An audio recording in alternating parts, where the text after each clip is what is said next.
vast as space and as timeless as infinity. It is the middle ground between light and shadow, and it lies between the pit of man's fears and the summit of his knowledge. This is the dimension of imagination. It is an area which we call the Twilight Zone.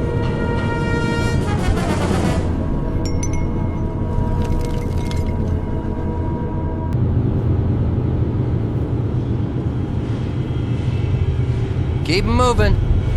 Here comes another one. Ready? Ready. Let's go. Gently now. I got it. Watch it. Oh! Ah. Hold up. Stop the line. I said hold it. There's a man down over here. What happened? It's Miller. One of the casings slipped off the belt. I'm all right. Get the line, boss, now. Sturka! Stand back. Lay him down flat. Sorry about that, boss. Take it easy, Rich. Can you move your leg? Yeah, nothing broken. Get him over to medical. I'm okay, I tell you. Just the same, let's be sure. What went wrong? I don't know. I told him to take his time. They're sending him down too fast. All day. Shouldn't have taken all the weight. My knee folded is all.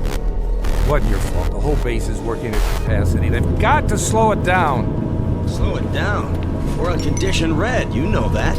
This is my department now, and these are my men. I won't be responsible. It seems to me you've got it easy, Sturka.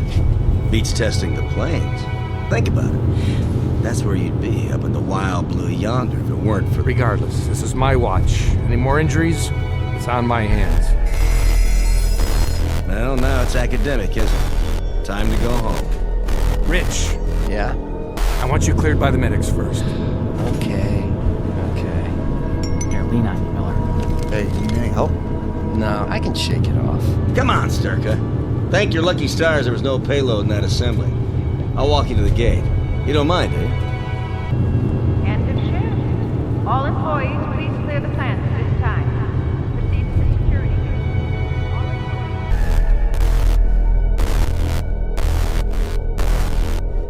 gate. 5:30 p.m. Quitting time at the plant. Time to go home to waiting families and supper. Time perhaps for a drink on the porch. For summer birds and crickets and the sounds that come with long, warm nights. With the quiet rustle of leaf-laden trees that screen out the moon. And the odd shadows that appear on the cooling sidewalks. And underneath it all, behind the eyes of those who watch, hanging invisible over the summer night, is a horror without words. This is the stillness before the storm. What awaits Mr. William Sturka now is nothing less than the eve of the end in the Twilight Zone.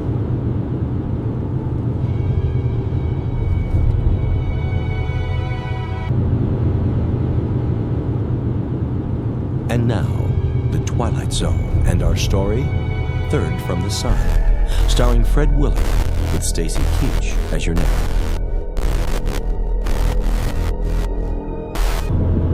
Next. Farkas.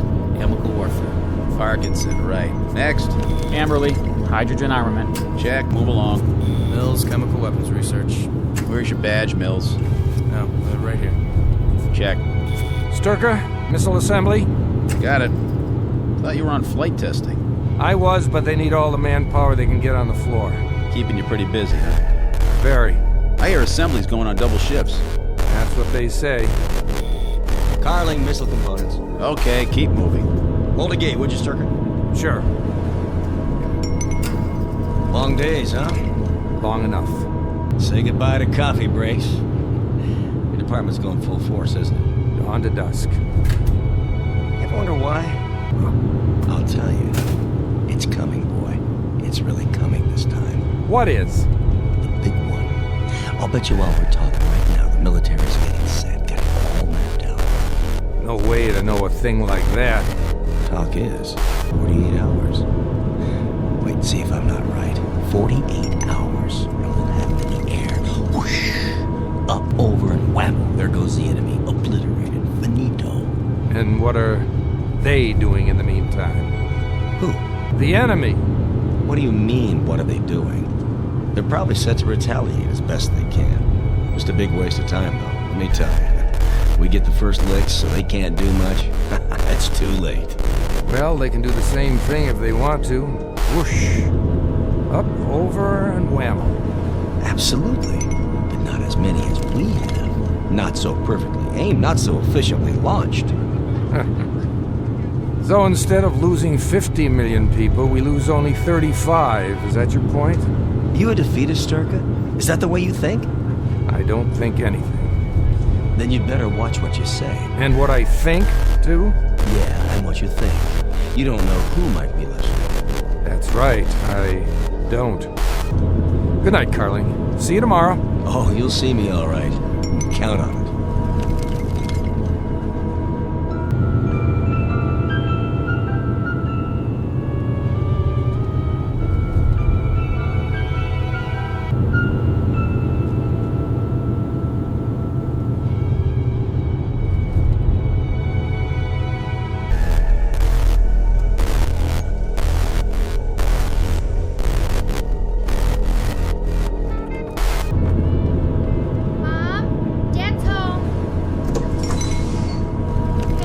Hello, baby. Where's your mom? Out in the backyard gardening or something. Pretty late for that. Yeah, I guess. And what are you up to? I'm waiting to teach you how to dance. Just a minute now. Well, you said you wanted to learn the muscle tussle. That's what all the kids are doing, and I promised that I... Some other time, honey. Hard day? Yeah, they're all hard lately. Hey, Dad? What, Jody? What's the matter? I mean, really. You look so down. Nothing serious, just feeling my ears. What? When I look at you all grown up with that beautiful face... Daddy... Well, it reminds me that my youth is up in the attic somewhere, stored in a bunch of old photo albums. Is that all? All? That's quite enough, believe me. Daddy, do you like your work? What a funny question. I mean, is that the problem? It's all right, it's a job. But yours is... different. A job is a job. None of them are great. That's why they have to pay people to do them. I mean, having to work on the kinds of things you do, fever bombs and hydrogen warheads and nerve gas and things like that. I'm only a cog in a wheel, Jody. Remember that. A very big wheel. Look at it this way. In one bomb, there are perhaps, 1,000 parts? And each part requires a team of 50, 60, 70 people. So when you consider it in that light, I'm actually not as responsible as the ones who... As the ones who what? Hello, Bill. Hello, honey. Jody and I were just... But everyone I talked to lately, they've been noticing it too. Noticing what, Joe? That something's wrong. It's in the air. What are you talking about? I don't know, but something's gonna happen, isn't it? You know how it feels in the air when there's gonna be a storm or an earthquake? The way all the dogs in the neighborhood get real quiet and then go off and hide somewhere. Nobody knows where they are until it's over. Because they're afraid. But they don't understand what it is they're afraid of. Well, lately it's like everyone's afraid.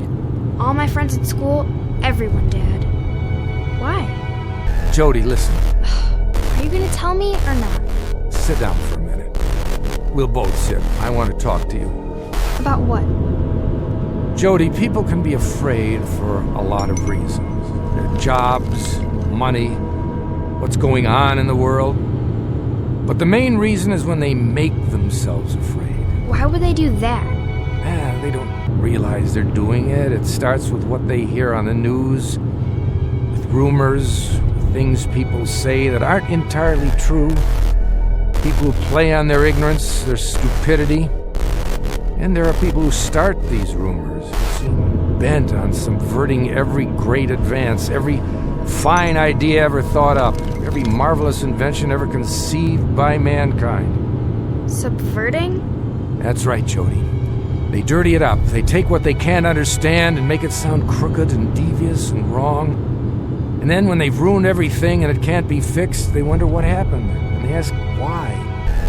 Sitting in the rubble in their own tears, they ask the question why. But by then it's too late. Far too late for any of us. Bill! Daddy, are you alright? Eve, Invite Jerry Ride and his wife over tonight, will you? We'll play some cards or something. Tonight? Yes. Call him up. Ask him to come over around 8 or so. But isn't Jerry out of town? Wasn't he testing some kind of aircraft up north? He got back this morning. I told him we'd phone him. If you like. You'll be here, won't you, Jody? They'd like to see you. Can't. Sorry, Dad. I've got a date. Oh, Jody, not tonight. Well, maybe I can get in early. But it's been set up for a long time. I told Mother. Break it, will you? Dad... I'd like you home tonight. But... Jody, listen to your father. He doesn't ask much of you. Oh, all right, I guess. Means that much to you. Thanks, sweetie. It does. Bill, is there a particular reason why you want us to stay home tonight? No, it's just that Jerry has some interesting stories. You'll see, he has some real stories to tell, believe me. His job, it's really very interesting, and I just thought it'd be nice if we were all here tonight. Together. You don't have to explain. I thought maybe you'd like some cards, get your mind off things. Now, if you two will excuse me, I think I'll go to the bedroom and change.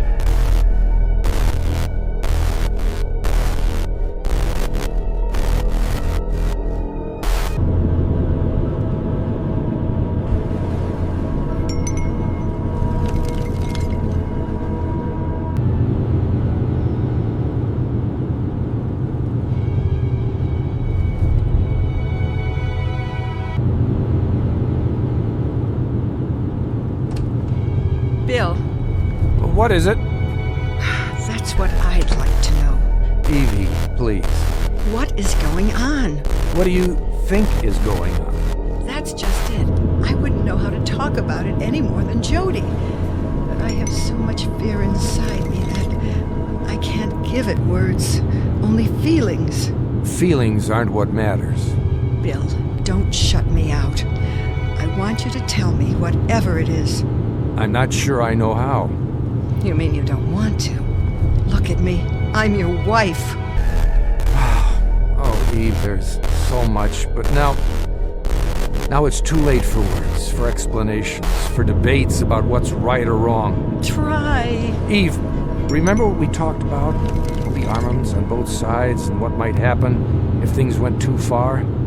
How if we reach a certain point, it could be too late to turn back? What are you saying? There's no hiding from it anymore.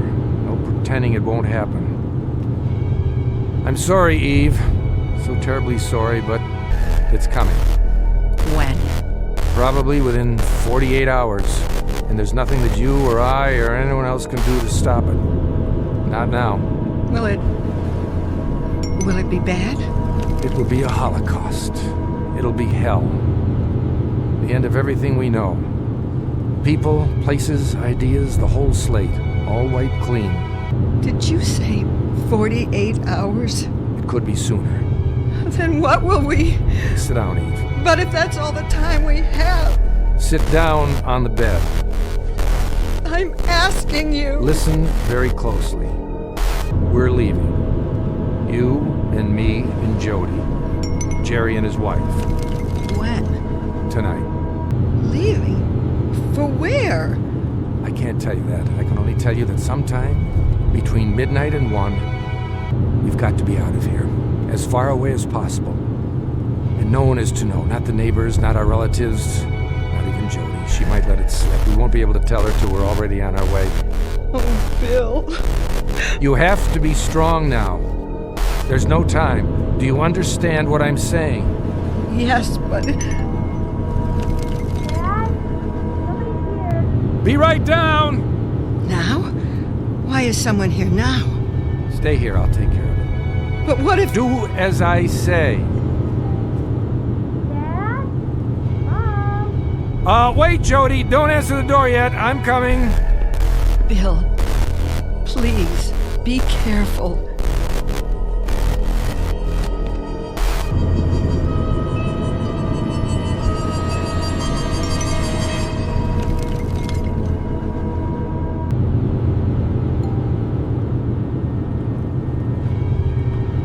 I'm here, Jody. Are you expecting someone? Not yet. Well, should I answer the the door? I'll get it. Dad, what's the matter? Nothing at all. Hello, Bill? Oh. Hi, Jerry, you're early. I am? We were just gonna give you a call. Oh, right. Cards. If you came by to tell us you can't make it... Are you kidding? It's $1 a point tonight. I don't know about that. Sure, I've been very hot at cards the last couple of times. So you have. Can I make you a drink? No thanks. I just dropped by to talk to you about... Hi, Jody, how are you? Fine. Bill, I thought I should see you about, The watch? What? Your watch giving you trouble again, is it? Oh, yeah. It's losing time. Probably the battery. Remember, Jerry? Sure, I remember. I just put a new one in for you last month. Probably some corrosion on the contacts. Yeah, that must be it. Let's take a look at it, out in the garage, so I can get to my tools. Good idea, if you don't mind. It won't take a minute. Let's go. Nice seeing you, Jody. Sure, Mr. Ryden. Hey, how's your mother these days? I'm fine, Jerry. Just fine. Great. I'll see you later, then. With Ann. I hope so. Joe, can you give me a hand setting the table? Sure, Mom. If you want me to. Come on, Jerry. We can go through the kitchen.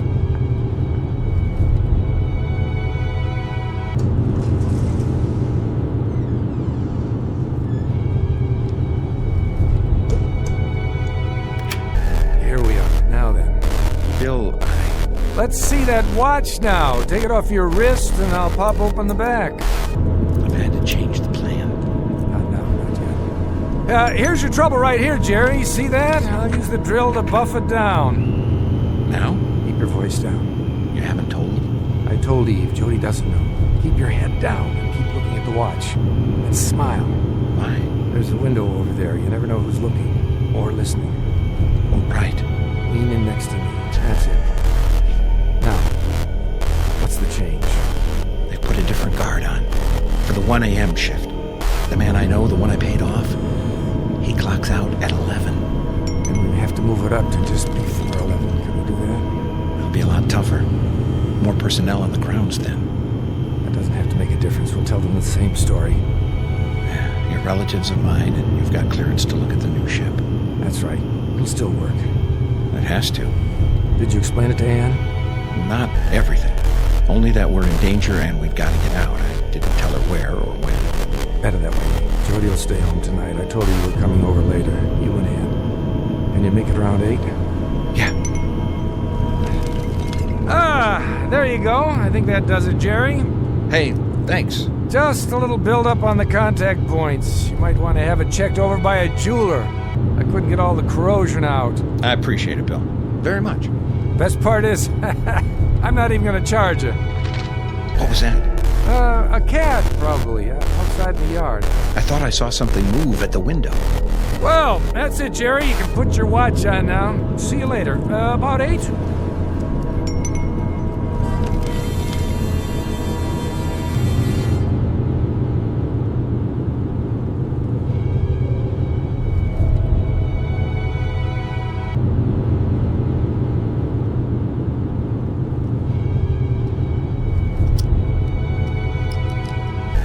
What do you bid?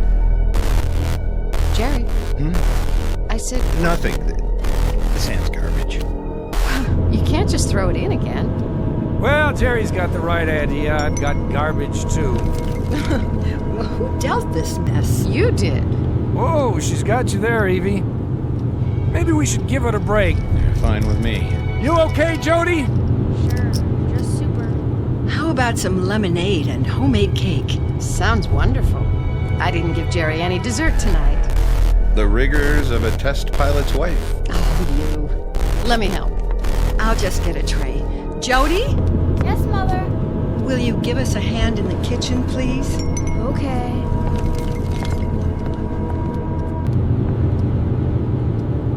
I've got 10 minutes to 10. That right?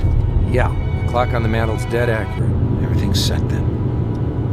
You sure nobody suspects? I can't see how. You don't sound positive. There's no way. Well, what about that guy in your department, the one who asked so many questions? What's his name? Carly. Still curious? Still. Not so much questions as hints and innuendos. If he's an informer, he's not very subtle. Well, he has nothing to go on, does he? Not a thing. Forget about him. Jerry, what about our destination? Right there. How far? What does it matter? A few million miles, give or take. A few million miles in a ship we don't even know will leave the atmosphere. Or whether its pilot will be able to take off and set it down in one piece. But that's the risk, Bill. That's the risk we've been talking about for months now. It's not a bad risk when you consider the alternatives. And the place we're going? It's populated. We've picked up radio waves, even some snatches of a language not dissimilar to ours. We've been able to decipher a lot of it. With a little help, a couple of breaks, and the grace of God, we might even make it there. What? Who's here? Put the paper away. Would that be too obvious? Turn it over, at least. Bill? Look who's here. Well, how goes it, Sturka? And right. Carling? What brings you... Oh, just taking a walk. Saw your house, thought I'd stop off, say hello. Wasn't sure if you were home with all the blinds drawn. So I went to the back door, knocked. Oh, you're welcome anytime, Mr. Carling. Why, thank you. A little game of cards tonight, huh? A little game of cards. We're about to cut into a cake. Care to join us? Just a little more lemonade for me. I was telling your wife that she makes wonderful lemonade. Not too sweet, a little tart, if you know what I mean. I think I do. Hot night, isn't it? A night for the front porch. For sleep. Not much else. How right you are. Jerry, what time's it getting to be? Whoops, not late. What's the matter? Later than you thought, huh, Ryden? We have to leave in a couple of minutes. Oh? I've been up north, you see. Testing an aircraft, wasn't it? That's right. I haven't had much sleep the last couple of weeks. I know the craft. Do you? Well, they say it's capable of leaving our atmosphere. Talk is it could go to another planet if the right man flew her. Not for a while yet. Needs more testing. Is that a fact? You wouldn't happen to have a cigarette, would you, Sturka? No. Wait, there's an old pack in my pocket. Eve talked me into quitting. A wise woman. Bad for your health. Wouldn't want to take any risks. Not on your life. Here. Don't bother. I'll come get them. More lemonade? Jody and I will bring the cake. Light? I've got it. Keeping score, are you? Yep. The way I figure it, after that last hand, Bill and Ann owe me a little money here. That a fact? He's a marvelous scientist. Very bad card player. Now, I wouldn't have believed that. I'd have guessed that Sturka here was a good gambler. I'd have guessed he'd gamble on most anything. Lemonade all around? I'll cut the cake, Mom. And I'll serve. Can you pour, Eve? Of course I can. Well, let me help you, Mrs. Sturka. I don't know what's the matter with me.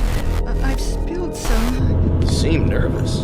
Why, I'm not nervous. Not at all. I'd say you are. Very nervous. Your head's shaking. I'll do it, Mom. It's the card game. She doesn't like to lose.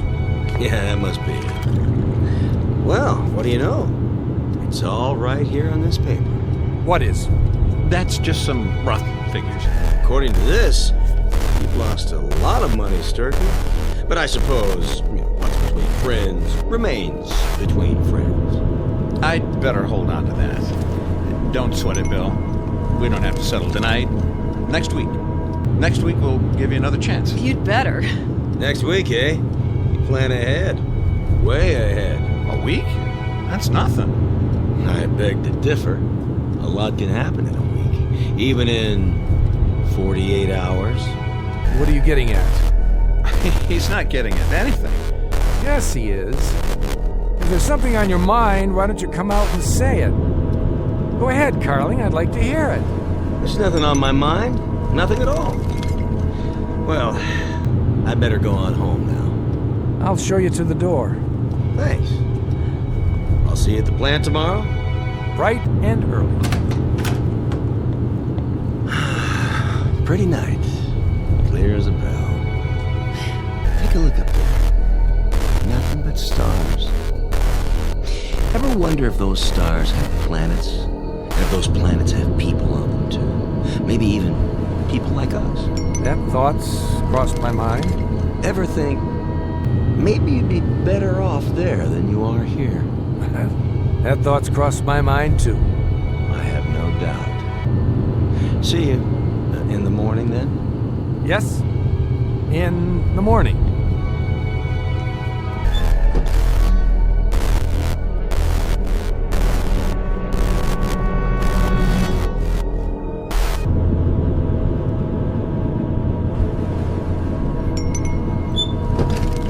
An odd man, didn't you think?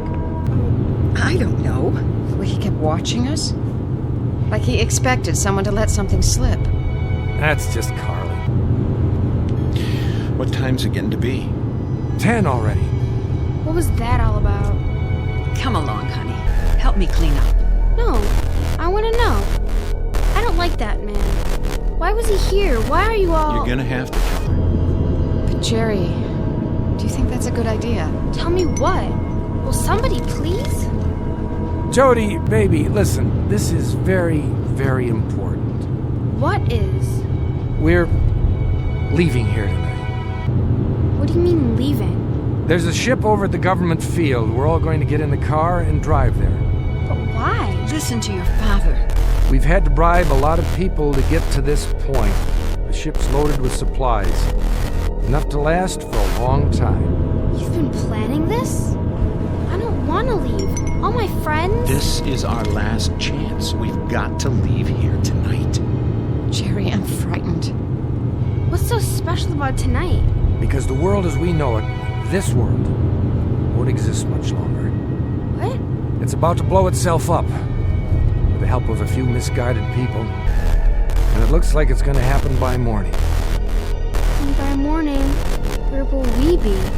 A long, long way from here. A long, long way. We'll be out in space, Jody. On an adventure. The biggest adventure anyone has ever taken. Your mother has a suitcase packed for us. It's under the stairs. I want you to go and get it. All right, everybody. I'll back the car out. Ann and Jerry, is your bag ready? It's in our bedroom. I'll carry it. Then let's get going. Bill? I've got to answer it. No. Can't he just let it ring? If he does, they'll know something's up. Who will? Yes. Sturka? Who's this? Evans. Oh, hello.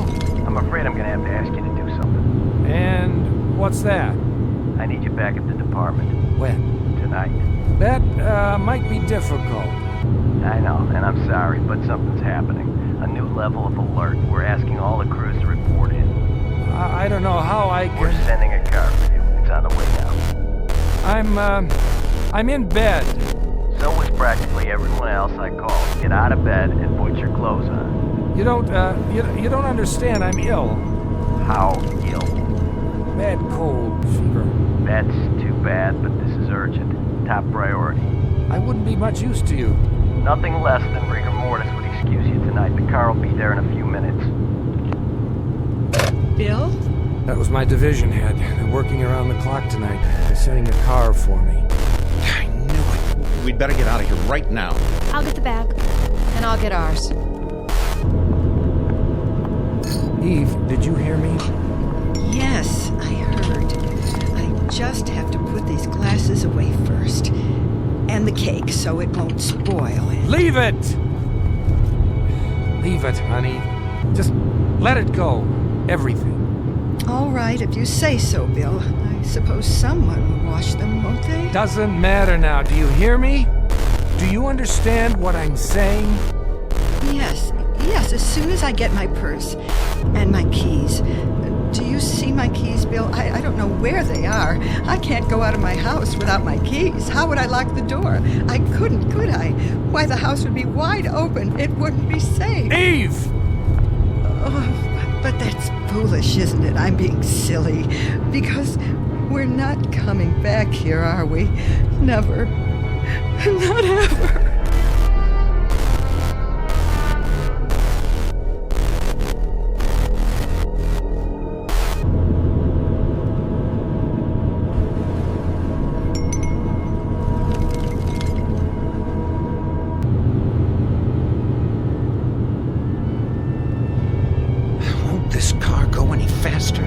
We're almost there. It's just up ahead. Everybody okay in back? We're fine. There's the gate. Pull over on this side of the fence. Right. No reason to drive through the checkpoint.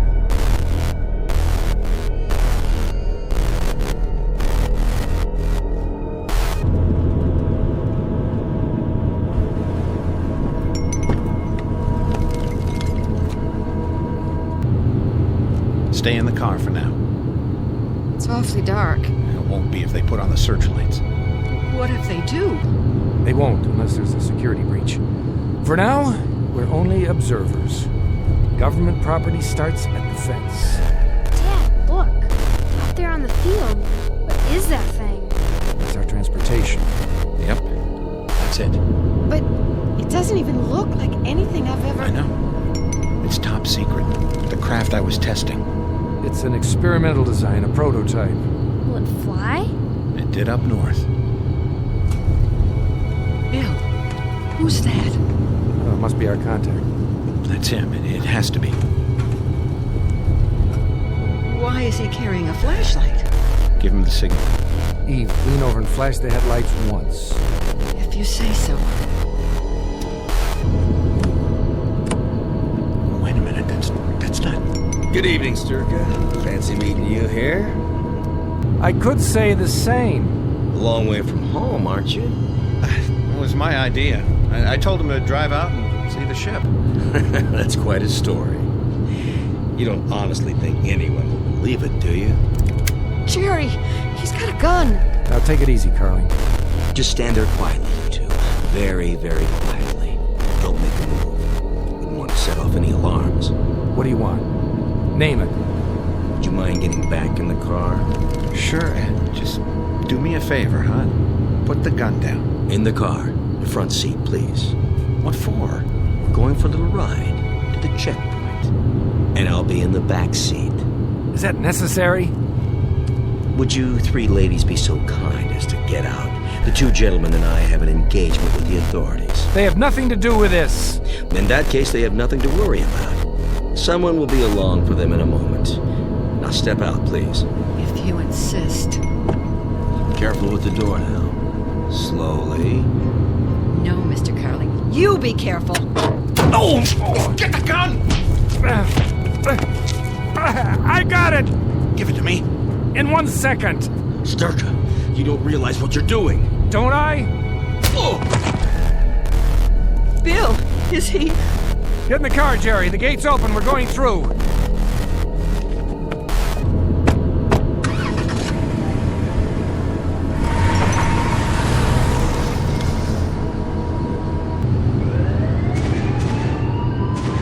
Unauthorized vehicle unsealed.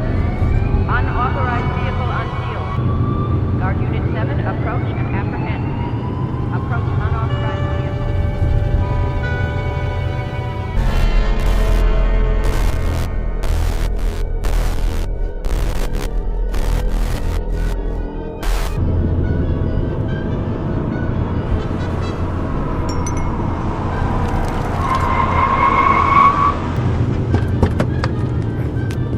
Get to the ship! Run! Hurry, Ann. I'm hurrying. Bill, wait! Dad! Let's go, now! Use the ladder. One at a time. Oh! Go, inside the ship! Sturka, what are you doing? Saving my family. But you can't. Can I? Stand back. Quickly, I have to seal the hatch. I'm coming. Fire it up!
Told him to stay strapped in till we leave the atmosphere. Everybody okay? 12 o'clock and all is well. Pressure's good. Air, fuel supply. The stars look far away. They are. But the one we want, that's not as far. Which one is it? See it there? The shiny one. Bright blue, over on the right. Yes, I see it. And are there people on it? People like us? People like us. It's the third planet from the sun, Bill. That's where we're going. To a place called Earth. Earth. Nice name. I like the sound of it. Full speed ahead! Aye, aye, Captain. Steady as she goes.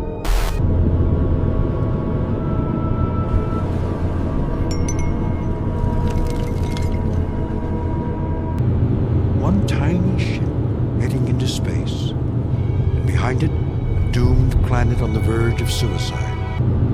Ahead lies a place called Earth, the third planet from a small, relatively unimportant sun. But for William Sturka and the men and women with him, it's finally the eve of the beginning. A region known as the Twilight Zone.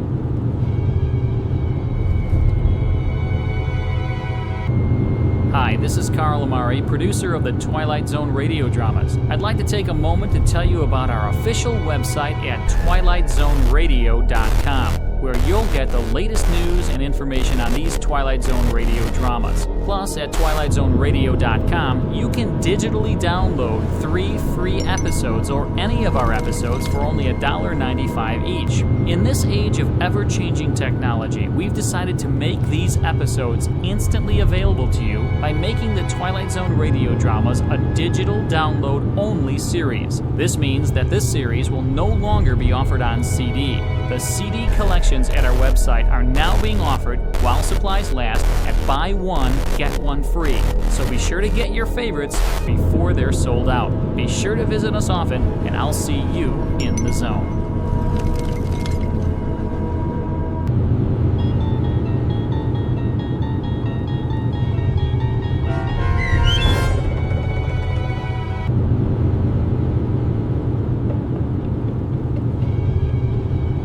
Third from the Sun, starring Fred Willard with Stacy Keach as your narrator, was adapted for radio by Dennis Etchison and written for the Twilight Zone by Rod Serling, from a story by Richard Matheson. Heard in the cast were Doug James, Ellie Weingart, Haley Namick, Tom McElroy, Fernette Leopold, Jeff Lupetin, Kurt Namick, Vince Amari, and Carl Amari. This copyrighted radio series is produced and directed by Carl Amari for Falcon Picture Group. Sound design and custom Foley effects for The Twilight Zone by Cerny American creatives Bob Benson, Craig Lee, Michael Slaple, and Matt Sock. To learn more about the Twilight Zone Radio Dramas and to contact us, visit our official website at twilightzoneradio.com. Doug James speaking.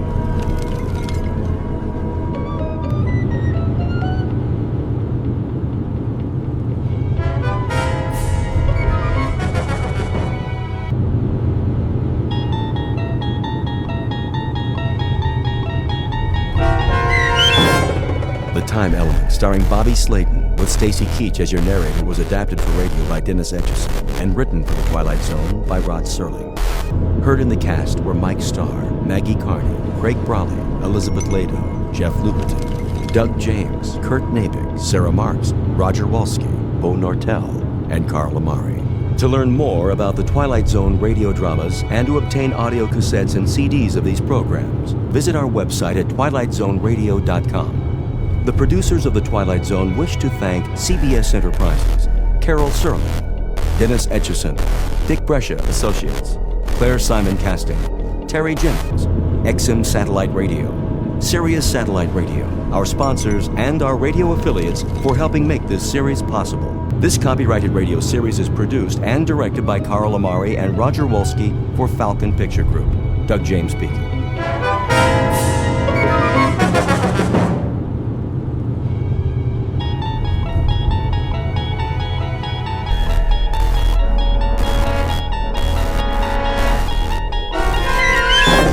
There is a fifth dimension beyond that which is known to man. It is a dimension as vast as space and as timeless as infinity. It is the middle ground between light and shadow, and it lies between the pit of man's fears and the summit of his knowledge. This is the dimension of imagination. It is an area which we call the Twilight Zone.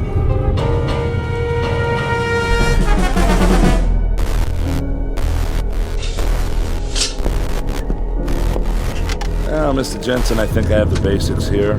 Oh, yeah? 41 years old, unmarried, no physical ailments, no previous visits to a psychiatrist. No previous arrest either, okay? And the only time I ever saw a shrink before was in a cartoon. Best you'll find us helpful and, at worst, harmless.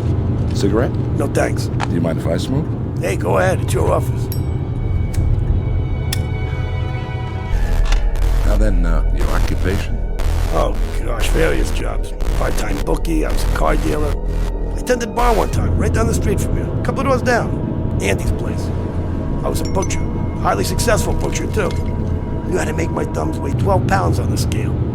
So what do you say, Doc? How do I stack up? Normal? Abnormal? Subnormal? What's the story? Family? Father, mother, both married.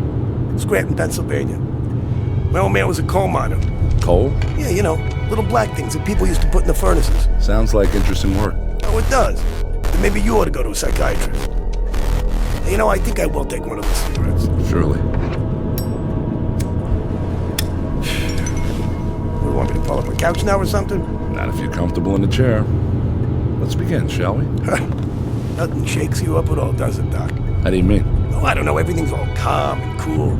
You know, when I walked in here, you made an inventory. The cut of the clothes, the way I talk. And up inside your head, huh? That's where you mark down those results. And then later, you put it all in little pigeonholes. You got me pegged, don't you? Not entirely.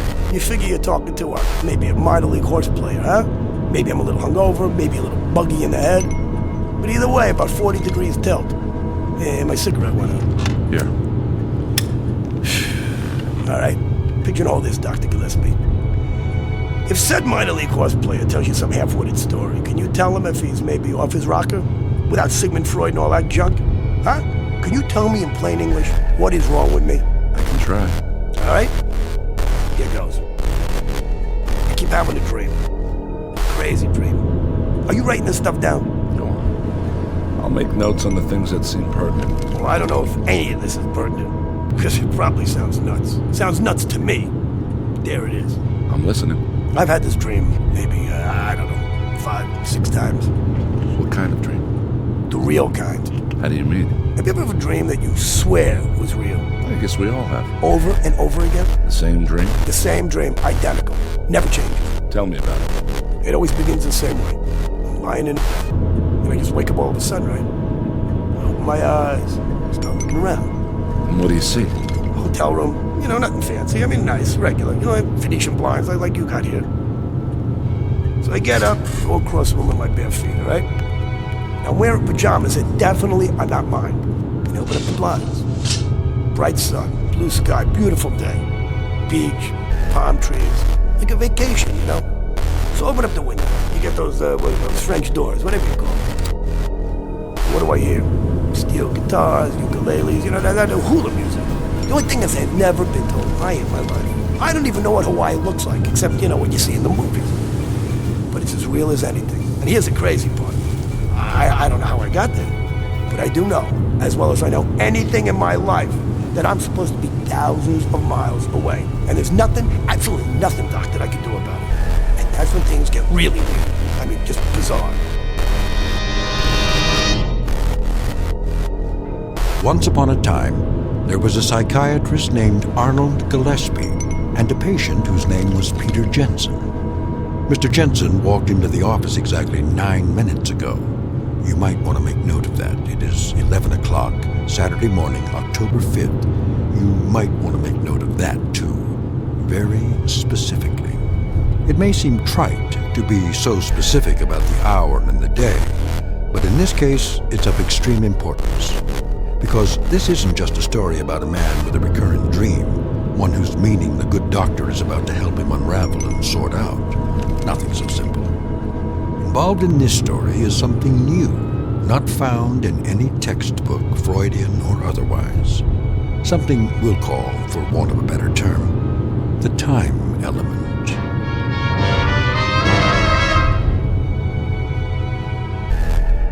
And now, The Twilight Zone and our story, The Time Element, starring Bobby Slayton with Stacy Keach as your narrator.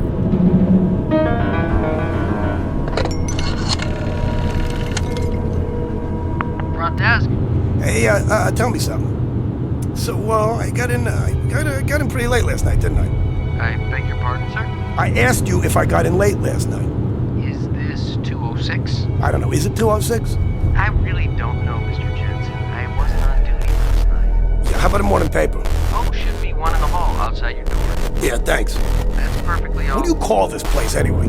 Sir? Well, was that such a hard question? I just asked you the name of the hotel. Do you work here, pal? Or are you just inspecting the kitchen or something? Why, this is the Royal Hawaiian. Are you sure you're in the right hotel, Mr. Jensen? That's a good question.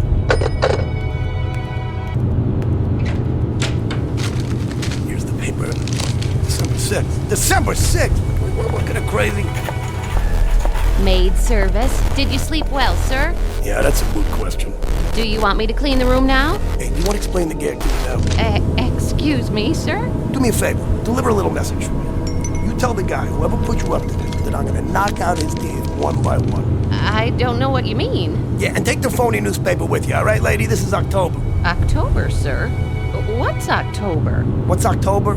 30 days. How's October? April, June, November, huh? Am I getting through to you?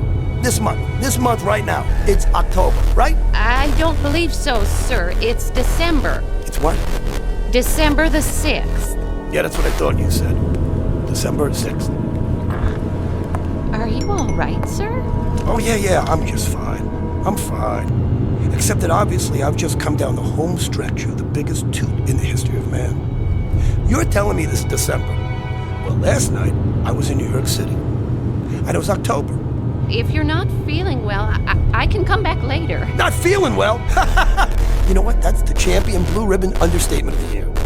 You know, a little toot that lasts 2 months and ends up in, what's the name of this place? The name of what place, sir? This place right here. The Royal Hawaiian. That's what I mean.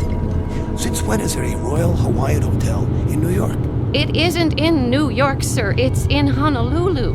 That figures, because the Royal Hawaiian is in Honolulu. Of course. See, that leads me to the next question. What am I doing in Hawaii? I'm sure I don't know, sir. That's what I thought you said. Hey, just one more question. No, come here. No, I'm okay. Come here. Really? I'll never ask you anything else, I promise. What, sir? This hotel got a bar. Oh, yes, sir. A lovely one. And where is this lovely bar? Downstairs, off the lobby. Thank you. You're a doll. I'm sorry if I upset you. Look, if I ever had another mother, I hope it's you, okay? Come back later. We'll dance. Oh, yes, sir. Absolutely, sir.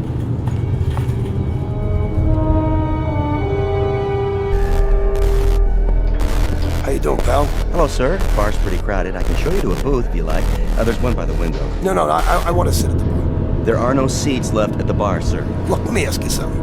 The President of the United States comes in here, wants a seat at the bar. You'd have one for him, wouldn't you? I suppose so, sir. Sure you would. Why? Because he's your commander-in-chief. But I guarantee you he's not going to be here today. So you know what? How about if I take his stool? Well, not my commander, but still. Not yours? What does that mean? This is the United States of America, right? No, sir. It's Hawaii. Yeah, that's what I just said. Hawaii. Are you a state or aren't you? A state? Hardly. That's one thing that will never happen. Is that right? Well, you know what? Why don't you take a look at the history books? Because for your information, buddy, Hawaii became a state in 1959. What do you think of that? 1959? Well, that's very funny. Yeah, well, you're not funny, all right? Bloody Mary, please. That stool's occupied. Yeah, by who? The Invisible Man? Guy just stepped out. And you know what? I'll keep it warm for the guy. Give the gentleman a drink. Yeah, I want the tomato juice really anemic with lots of vodka, huh? Maybe 5 fingers, huh? You're the boss. Sure, baby. We'll take a walk on the beach. Then we can have lunch in the room. Sounds swell. That's better. Keep 'em coming, my boy. I'm on the last lap of the biggest binge in the world. Rough night? Rough night. Why don't you try 30 of them? Would you believe it? I passed out in New York a month ago, and this morning, I wake up here. I know the feeling. One time, I fell asleep at the Dublin airport, and when I woke up, I was on a British troop train going into Palestine. That really happened. Can you believe that? Good man. How you two? Hi. I'd like you to meet my wife. Charmed. I'd like you to meet my drink. How do you do? You kids look like you're in love. How long have you been married? 1 day, 6 hours, and 12 minutes. No kidding. I never would have guessed it. Hey, bartender, you're from New York, aren't you? Born, bred, and raised. How'd you know? You got a picture of the great Fiorello LaGuardia. It's the best mayor New York City ever had. Yeah, he sure is. Was. How's that? He was a good mayor. That's what I said. No. You said he is. Well, isn't he? He was. Because he's not here now, is he? No, I guess he is. He's in New York, where he should be. Yeah, because he's dead. I sure hope not. Where did you hear that? Anybody ever tell you got a wacky, nutsy sense of humor? What are you, the argumentative type? No, not me. I just want to tell you that if you're trying to rip me, I'm going to come back there behind the bar for about 7 minutes, and you're going to be fixing all those Bloody Marys with a fresh supply of blood from a broken nose, all right? Hey, take it easy, mister. Let me buy you a drink. No. Let me buy you one, okay? Come on, around for the newlyweds. You know they're drinking champagne. Hey, what do I look like here? Deadbeat? Come on, give him champagne. 2 more. To the bride and groom. Long may she wave. Hey, bartender, over here. What'll it be? So what do you want for ship? You bet your life. Best one afloat. The Arizona. What? The Arizona. When did they dredge her out of the mud? Say. Don't get mad, honey. He didn't mean anything. Talking about my battle wagon, and she's never been close to the mud. Oh, she hasn't, really. Hey, buddy boy, let me tell you something. You got a lovely wife with a lousy memory. And now you're trying to tell me the Arizona was never sunk? I'm not trying to tell you, I'm telling you. The Arizona's never been sunk in her life. Never, huh? You know it. You know it, I don't, okay? I say she got sunk on December 7th, 1941, okay? And that's where she sits today, in the mud at Pearl Harbor, okay? Now, what do you think of that? What'd you say? I said... I have returned. I feel like a new man. And now that new man needs a drink, too. Oh, here's your newspaper, bartender. Another one of your liquid libations for me, please? Get off that stool! He was here before. Let me see that thing. Take it with you on your way out. Let me see this. Jap envoys to FDR. Hey, wait, what kind of paper is this, huh? What are you guys doing? Where'd you get this? The Honolulu Advertiser, Saturday, December 6th, 1941. You owe me for the champagne and one Bloody Mary. But it isn't 1941. Do you hear me? Ask anybody. How about you? How about you? Somebody speak up. What is the matter with you people? I have to ask you to leave now, buddy. Oh, what? Because you think it's 1941? Because everybody in here is in on this stupid joke? It's not 1941. It can't be 1941. I mean, how could it be? So how can it be 1941? Can you tell me that? Huh? And the dream ends there? No. It just goes on. I see. But up to that point, each dream is identical, you say? Identical.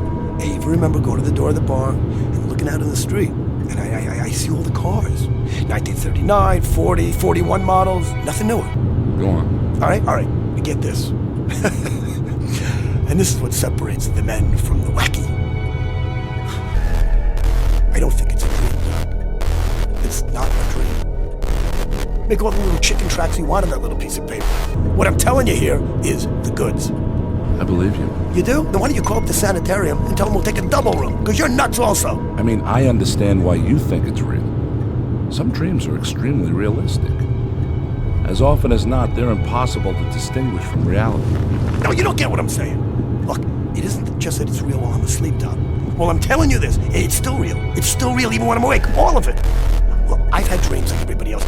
As soon as it started, I knew it was different. Do you understand me? Do you understand me? You don't understand me. These are not dreams. If they're not dreams, Mr. Jensen, what are they? What do you think they are? Let's examine the alternatives. I can think of only one. That's the one I'm thinking of, okay? I wake up in a hotel room in 1941. But I mean, I really wake up. And it's really 1941. Do you understand? Going back in time. That's what I'm doing, Doc. I'm going back in time. Interesting. What happens then when you're back in time?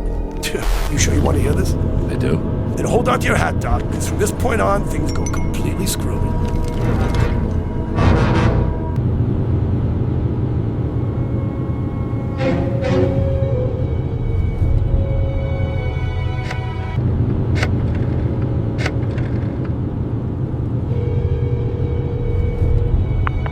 Yellow?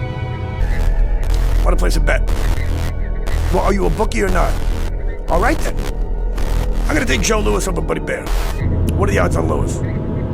Well, they will be scheduled, okay? They're going to fight on January 9th. Yeah, January 9th, okay? Make it Lewis in the first round. Now, what's the line? 30-1. Haha, it's more like it. What do you mean, how do I know? Just trust me, I know. I know, that's all. The name's Jensen. I'm with the Royal Hawaiian. How about the All-Star game for next year? Hey, do you want to cover me or not, huh? Okay, I'll take the American League. Let me ask you something. What kind of odds if I predict the score? I spend the next 2.5 hours making bets on sure things, right? Every race, every prize fight, every football game I can remember happening after December of 1941. See, I gotta figure that if this goes on, I'm a shoo-in to put every bookie in town out of business. I'm not scared, you understand? See, I don't have one idea what I'm doing back here, but as long as I am here, I figure, hey, why not put it to good use? You know what I'm saying? Jensen, that's right, Royal Hawaiian.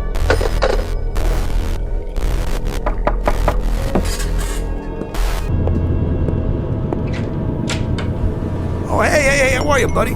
You're the ensign from the bar. I hope you don't mind. No, come in. I just wondered, how you doing? I'm fine, come on in, have a drink. My wife asked me to stop by and see how you felt. Yeah, it was very nice of her. I feel great, I'm fine. Hey, what are you drinking? No thanks. We're going swimming. She was a little concerned, my wife. About what, about me? Well, it's just that down at the bar after you saw the paper and... No, don't worry about it. I was gonna ring you up and apologize. That whole Arizona bit. Sure. Are you, sick or something? No, I'm not sick. Well, what made you say it wasn't 1941? No, nothing. I was a little whirly in the head, that's all. Sure. Well, we'll be back about 4 or 5. Maybe you'd like to have a drink with us then, if you feel okay. You got yourself a deal. Hey, one more thing. Yeah? So what do you do on the Arizona? I'm in the engineering section. You work down below? Yeah, most of the time. Good job? I like it. Well, we'll give you a call. Yeah, sure thing. How is he? I think he's okay. Said to give him a call when we get back. Oh, that's great. So I remember thinking, right at that moment, these two kids were so much in love, you could take the looks they gave each other, you could spread it on pancakes. And while I'm watching them, it hits me. This boy looks down in the hold of a ship that has about 14 hours left to ride the wave. After that, it goes down under with 1,000 men. And suddenly, making bets on things that I know will happen seems about as interesting as catching lake trout in a milk bottle. You know what I'm saying? Somehow trying to help those two kids is the one thing in the whole wide world that matters. So I do the only thing I can do. I make a fool out of myself.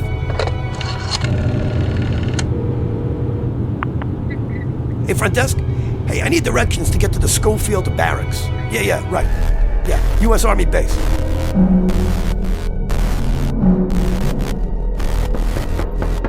Come in. Excuse me, Colonel, but... Spit it out, Bailey. That guy is still in the orderly room, sir. Says he wants to see somebody in charge. Who's this now? Some jerk with a tambourine or something. Must be Save a Soul Saturday. What's this story? I can't piece it all together, sir. Something about the Japanese having bombs? This ought to be good. Send him in. Yes, sir. The Colonel will see you now. You're Mr... Jensen, Pete Jensen. I'm Colonel Abernathy. What's on your mind, Mr. Jensen? First of all, Colonel, I want to guarantee that I'm not going to get stuck in a rubber room when I'm finished telling you this. You got it. I have information that the Japanese are bombing Pearl Harbor tomorrow morning. 8 a.m. Honolulu time. You know this to be a fact? Colonel, as sure as I know the good Lord made racehorses. They're coming over here in about 30 waves off a bunch of carriers. They're going to plaster us while we're still in bed. Oahu, the airfield, right here too. Schofield Barracks. This is very serious. Better take immediate steps. Bailey? Sir? Have Captain Franklin contact the naval station at Pearl. Yes, sir. See that they have all personnel standing by. At least 30 PBYs ready to go up. Tell Lieutenant Ordway to call the commanding general. All troops on the beach. If you say so, sir. All right, come on, knock it off. Cut the game. Listen to me, you brass-covered hyena, okay? Don't you say that nobody warned you. I warn you. You gotta listen to me. I'm sure you're right.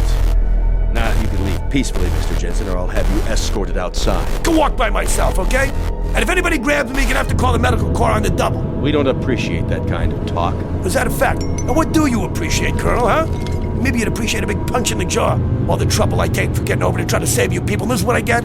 All right, Jensen, sip it. You walk on that lower lip one more time, soldier boy, and I'll get you out of the Army on a medical. You understand me? Believe me, Mr. Jensen, this is going to hurt me worse than it hurts you. Oh, I believe it. Colonel! No! Are you all right? Place this man under arrest and fit him for a straitjacket. Yes, sir.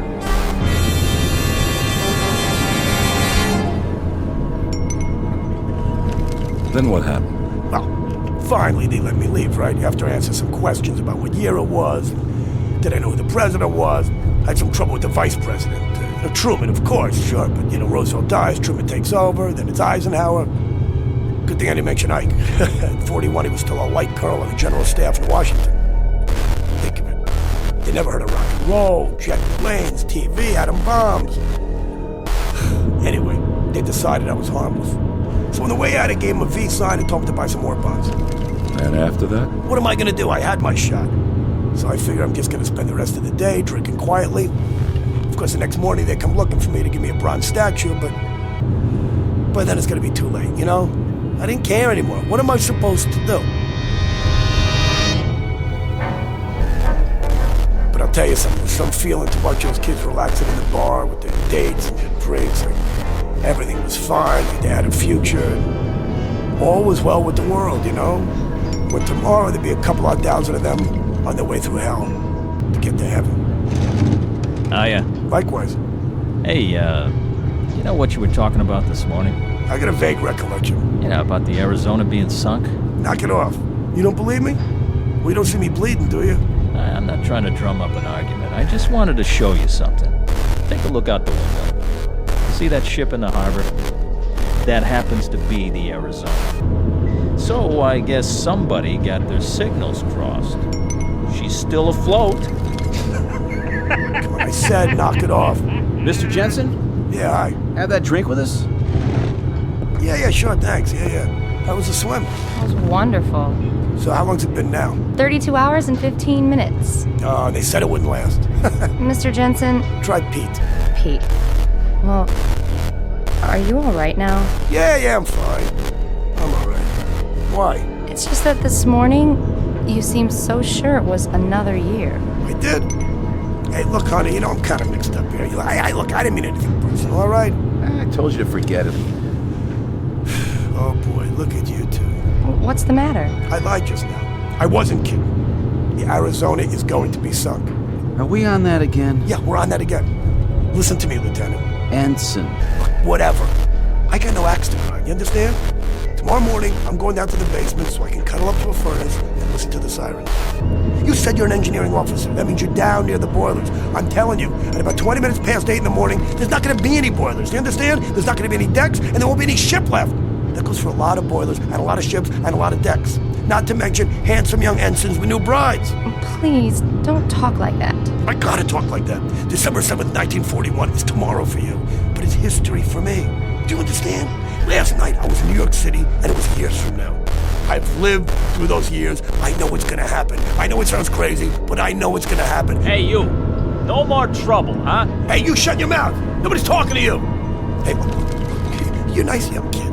I got no reason in the world to give you any grief. Okay, just do me a favor and listen. Take 100 to 1 shot that this weirdo in front of you maybe has a point, okay? I'm telling you that tomorrow morning we're gonna get attacked. And if you're on that ship... I'll be on that ship because that's my berth. You're a nice fellow and all, Mr. Jensen, but if you keep saying wild things and making my wife upset, Yeah, what are you gonna do about it? Sit around holding hands and biting earlobes until he goes back to his ship? Because if this boy goes back to that Arizona, he might not be alive at 9 o'clock tomorrow morning. Repeat, he may not be alive. Please. Mr. Jensen, I'm warning you. Hey, buddy, I don't want no trouble. You don't want no trouble, huh? He doesn't want any trouble. Hey, I don't want to give you any trouble. I want to give you music, okay? I want to sing a song for you. Praise the Lord, pass the ammunition. Praise the Lord, pass the ammunition. Praise the Lord, pass the ammunition. And we'll all stay free. Huh? You hear that?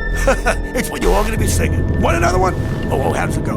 Let's remember Pearl Harbor. Come on, you write the words. Come on.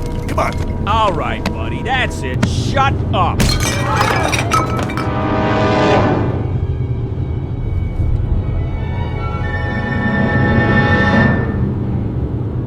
Don't tell me the general can't be reached. I know he can be reached. He may not be alive to call me tomorrow. Yeah, this is... Hello?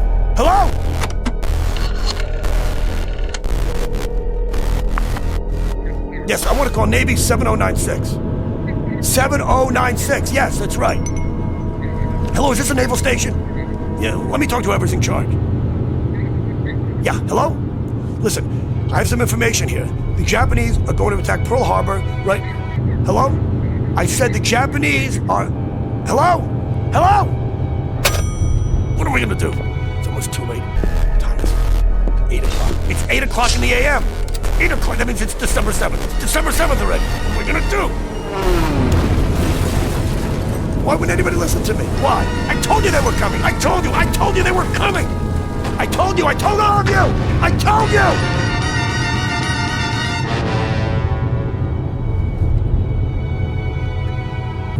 I told them, Doc. I told them over and over. Why wouldn't anybody listen to me? And then? I'm standing there by the French windows, and I'm watching the planes coming low. I'm watching them. The bombs are dropping, strafing. All hell is breaking loose. And that's where I wake up, every time. Realistic and very frightening.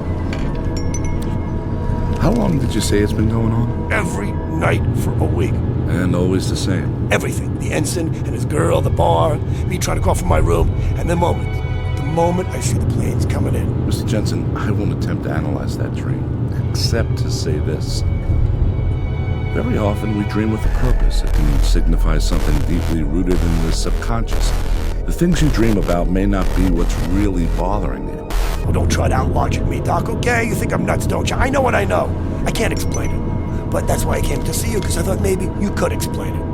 I know for a fact I'm going back in time. And I'll tell you something else, that even after I wake up and I'm laying in bed and I'm thinking about the dream, I know it's not supposed to end there. I know one of these nights it's going to go beyond that. But you have no idea what might transpire. No, not one. All right, let's approach it this way. Assume that it is possible somehow to go back in time. You go back and you do something, warn people, say, about an accident so that it doesn't happen. But what have you done then, Mr. Jensen? By altering the past, you change the future. Here, look, this is the present, and my lighter is on my desk. Now I go back in time and I pick up this lighter, put it in my pocket, and I keep it there. Then I return to the present. By any rights, having removed that lighter, it should no longer be here. But if it is, you get my point? Look, Doc. Try this analogy, Mr. Jensen. Supposing I were to go back in time and I got hit, say, by a taxi. Now it figures that if I went back in time and got killed, I couldn't be alive today. Not only that, but think of the other lives affected. I wouldn't have children, I wouldn't have bought a house, all these things wouldn't exist because I changed them. Ergo, I wouldn't be here to go back. So? So time travel is not possible. It can't be. It creates an insoluble paradox. Therefore, we can safely assume that what we're talking about is a dream. It has to be. Try this then. I've never been to Honolulu in my whole life. So after the first couple of times, I decided to put it to a test. Go on. I remembered the ensign's last name. It's kind of an odd name, not easy to forget. Janowski. Told me he came from a little town called White Oak, Wisconsin. So I placed a call. There was only one Janowski in the phone book. The woman answered. His mother. I said it was a friend of his from Honolulu. How was he there? And then? She told me that her son and his wife were killed in Honolulu on December 7th, 1941. He went down with the Arizona. She was shot down near King Street by a fighter plane, a Japanese Zero. A Japanese Zero, Doc. You sure you've never been to Honolulu? Yeah, I've been there. When? In the dream, which isn't a dream. Okay, Doc, your turn. I don't hear you talking. That's because, at the moment, I don't know what to say. The patient lay in the couch. We'd been talking for hours. It was Saturday, and I'd planned to leave early and go play golf. But I was concerned about this man and his story. It was incredible. Then finally, I knew he was asleep. It wasn't a deep sleep. By the look on his face, Mr. Jensen was far from resting, though his eyes were closed. Mr. Jensen? Are you asleep, Mr. Jensen? So I decided to let him rest while I thought it through. Who knows, maybe he'll even finish his dream this time.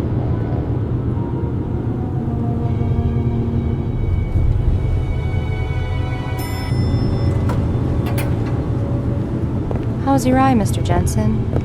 I mean, Pete. Hey, don't worry about me. I'm fine. I'll put a piece of steak on it. Sorry the bartender hit you. I should have stopped him, but I kind of got carried away, too. No harm done. Well, go lie down and take it easy. Maybe we'll see you later before I go back to the ship. Hey, Janowski, do me one favor, will you? Play hooky tomorrow morning. He's out of his head. Look, if you never do one thing for the rest of your life, do this, will you? Come on. Stay off that ship. Take the little lady. Get away from Pearl Harbor. Come on. I don't care where you go.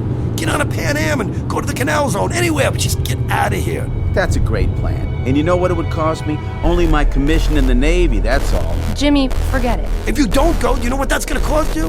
Just a little item like your life, and hers too. I tried to be nice, but this time I swear I... Come on, Jimmy. Let's go to our floor. Please, come on. What do you got to lose? We're trying to save your lives, that's all. Poor, dumb, crazy kids.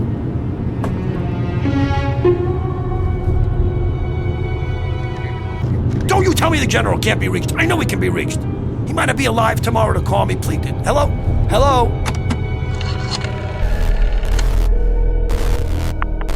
Yes, I want to call Navy 7096. That's right.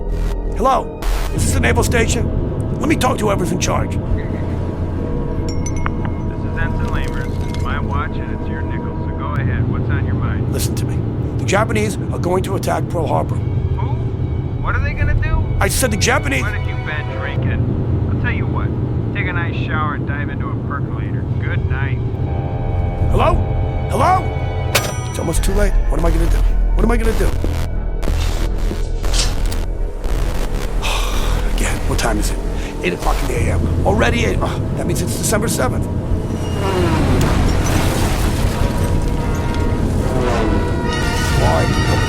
Why wouldn't anybody listen to me? Why? I told you they were coming. I told you. I told you. I told you. I told you.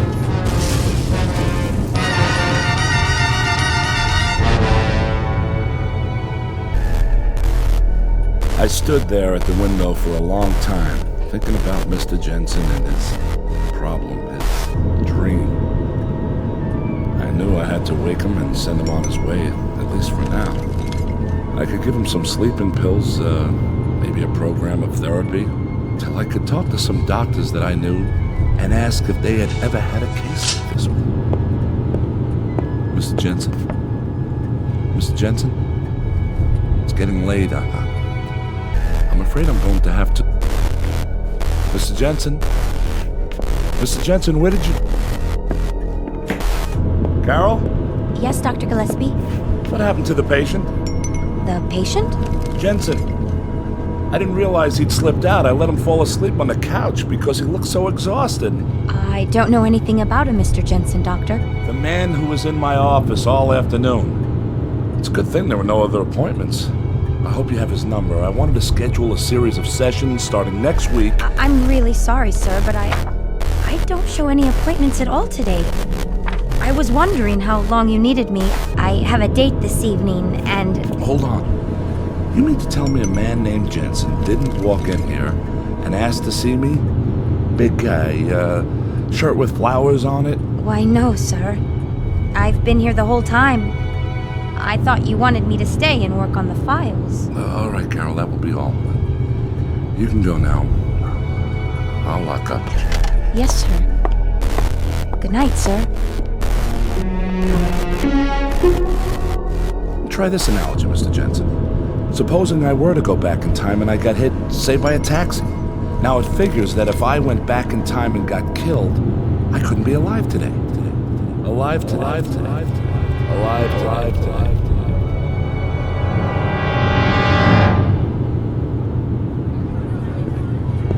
Welcome to Andy's place. What can I get you? Bourbon on the rocks, please. One bourbon coming up. Here you go. Need a light? No thanks, I've got it. Lighter.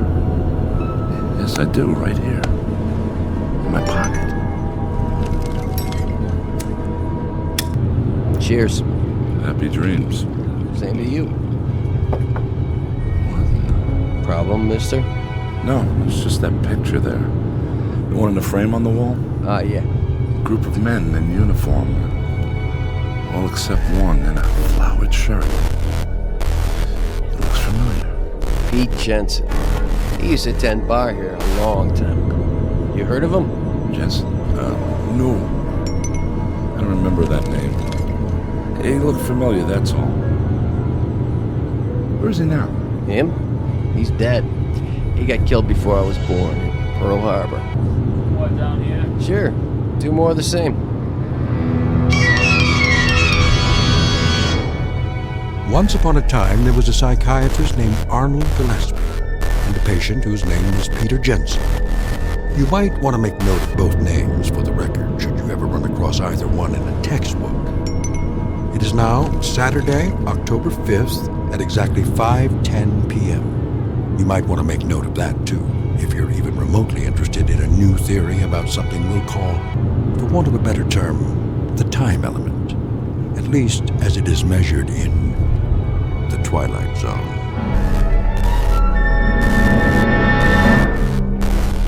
More from the Twilight Zone after this. You are about to enter another dimension. A dimension not only of sight and sound, but of mind. A journey into a wondrous land of imagination. Next stop, the Twilight Zone. Hi, this is Stacy Keach. I'd like to take a moment to tell you about our Twilight Zone website at twilightzoneradio.com. At twilightzoneradio.com, you'll find the latest information on these Twilight Zone radio dramas, including behind-the-scenes photographs, plus the newest product releases, trivia contests, ways to contact us, other Twilight Zone-related info and merchandise, plus links to other fascinating websites. So make your next stop twilightzoneradio.com. Visit twilightzoneradio.com to purchase these Twilight Zone radio dramas on cassette and CD, or call toll-free 1-866-989-ZONE. That's 1-866-989-9663.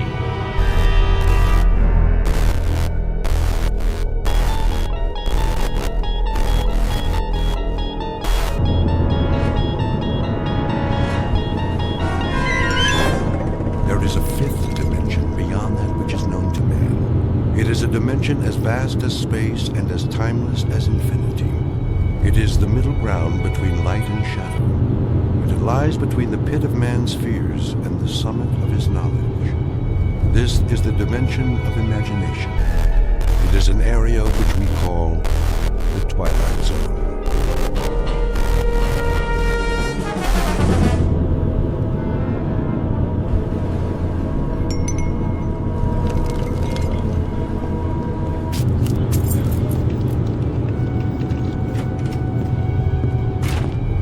Good morning, Mr. Bemis.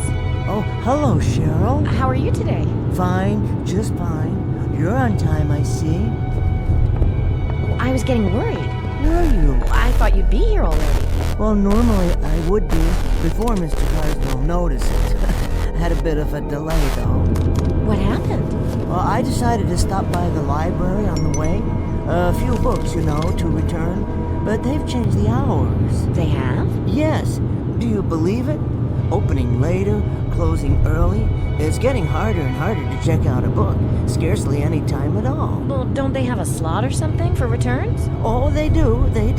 But what if you're interested, let's say, in scanning the morning paper without having to purchase a copy? Or a student trying to finish a last-minute assignment? And those who work during business hours, who won't be able to use the library now.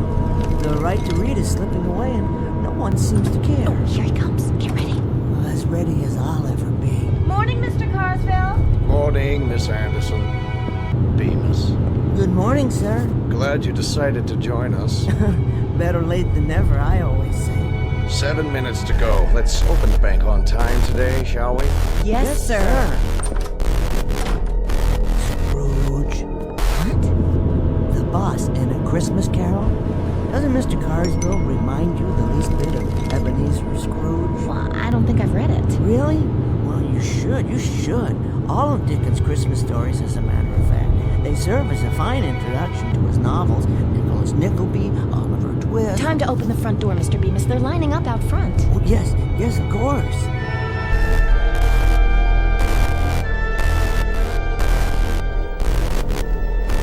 Thank you, Mr. Williams. Thanks, Cheryl. You've been very helpful. Have a nice day. Marvelous. Yes, indeed. Well? Oh, hello, Mrs. Chesters. Nice to see you. Is this window open or not? What? Oh, of course it is. Sorry. I'd like to make a withdrawal. Certainly. For how much? There's the slip right in front of you. Can't you see? Yes, I see it now. Mrs. Chesters, have you ever read David Copperfield? How's that? Wonderful book. Here's this poor little fellow whose father has passed on, and his mother has married a miserable man named Murdstone. Can you believe that name? And Murdstone has this sister, Jane, and... Mr. Bemis, you shortchanged me again. I did? Oh, my. You owe me $1 more. There's only 24 here. I should have 25. Quite right. I'm truly sorry, Mrs. Chester. I thought there were 5 ones. Here you are. Now then, there's another character in the book named Micawber, Mr. Micawber. He's always being taken off to debtor's prison. You read too much. I do? Perhaps if you didn't, you wouldn't need such thick glasses. There's a wonderful woman in it, too, named Peggotty. She's David's nurse, and... This is a bank. If I wanted to know about books, I'd go to a library. Well, you see, the library's hardly open anymore, so I'm afraid you'd find that you... Mr. Bemis. Oh, yes, Mr. Carsville. I wonder if I might see you in my office. Now, Bemis.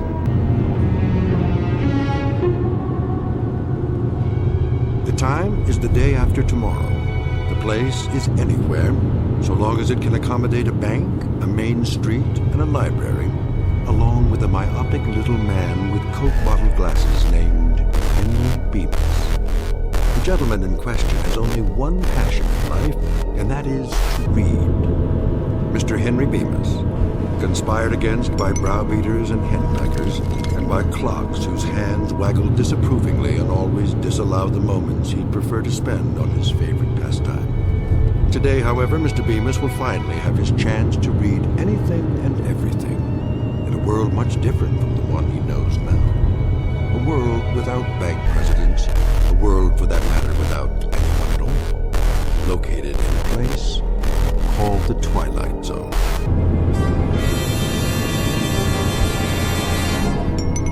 And now, The Twilight Zone and our story, Time Enough at Last, starring Tim Kazurinsky, with Stacy Keach as your narrator.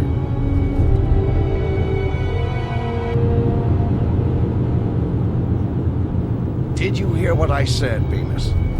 Why, certainly, Mr. Carsville. I don't suppose you've ever read David Copperfield, have you? No, Mr. Bemis, I have not. Now, if you'll be good enough to accompany me.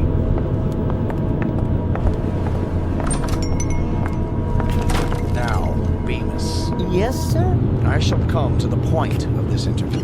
I shall arrive in the following manner. What constitutes an efficient member of this organization? Viz. A bank teller who knows his job and performs it, i.e., an organization man who functions within an organization. An outstanding book. What? The Organization Man by William H. White. I read it, a number of years ago. Mr. Bemis, I'm attempting to point out that you do not function well within the organization. You are neither an efficient bank teller nor a proficient employee. Instead, Bemis, you are a reader. So I am? A reader of books, of magazines, periodicals, newspapers, pamphlets, brochures, brochures, catalogs, advertisements, tracts. And chapbooks and broadsides and instruction manuals. Oh, all sorts of things. Whatever I can lay my hands on. Ad infinitum. That's precisely my point.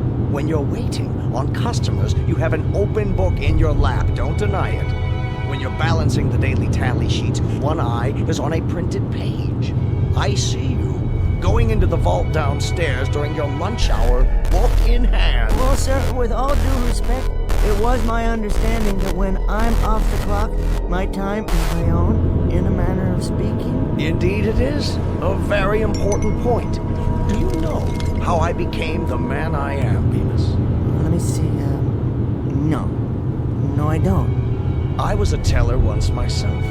Hard to believe, I know. A good teller, I'm proud to say, became what I am today because I spent my lunch hour in the following manner. 5 minutes for a sandwich, 2 minutes milk, 1 minute cookie, then 52 minutes spent studying. And do you know what I studied, Bemis? I can't say that I do. Finance and banking. Is that so? On your lunch hour? I practiced adding up figures, subtracting, dividing, compounding interest, and after 21 years passing through the ranks, do you know how I wound up? Well... I wound up as president of the bank. So you did. Ultimatum, Mr. Bemis. You will henceforth devote your time to your job. And that means forget about reading, or you'll find yourself outdoors on a park bench reading from morning to night for want of a job. Do I make myself perfectly clear? Oh yes, quite. Good. It's just that... Just that what, Bemis? Make it quick and then get back to your teller's cage. It's, well, my wife. What about your wife? I think she's taken up yoga. Now see here. She must have, or some similar form of self-denial. And now she expects me to live by the same philosophy. What philosophy? No bookcases, no magazines on the table, nothing at all. You see, she doesn't allow me to read at home. Oh, of all the... Nope, not on the premises. When I come home at night and pick up the evening paper, she yanks it out of my hand before I have a chance to open it. And then after dinner, when I try to look at a magazine, to relax, you understand, she's already hidden them away somewhere. It's gotten so bad that I find myself reading the labels on condiment bottles at the dinner table. Now she won't even let me use catsup. Unasked, let me give you my reaction to all this. Oh, please, please. Your wife sounds like an amazingly bright woman. Helen? Well, she is intelligent, but... To see the problem and zero in on it like that. Problem? Your compulsive reading. Your addiction to printed words in any form. Do you really think it's an addiction? What else would you call it? You've obviously been suffering from it for years, or you wouldn't need such powerful glasses. Well, now that you mention it, I did read a lot as a boy. You know, I used to keep a flashlight under the covers so I could stay up late and finish a book. I remember... And I remember last November. You spent the better part of your days reading campaign buttons on the lapels of customers. You'll recall, Mr. Bemis, one particular young woman who took considerable offense. She tried to hit you with an umbrella for staring at her chest. I remember that too, Mr. Carswell. She never gave me a chance to explain. I only wanted to see who she was voting for. Indeed. Good day, Mr. Bemis. Good day, Mr. Carswell. What are you doing now? Oh, I was just reading the plaque on your wall. I see you graduated from... Out!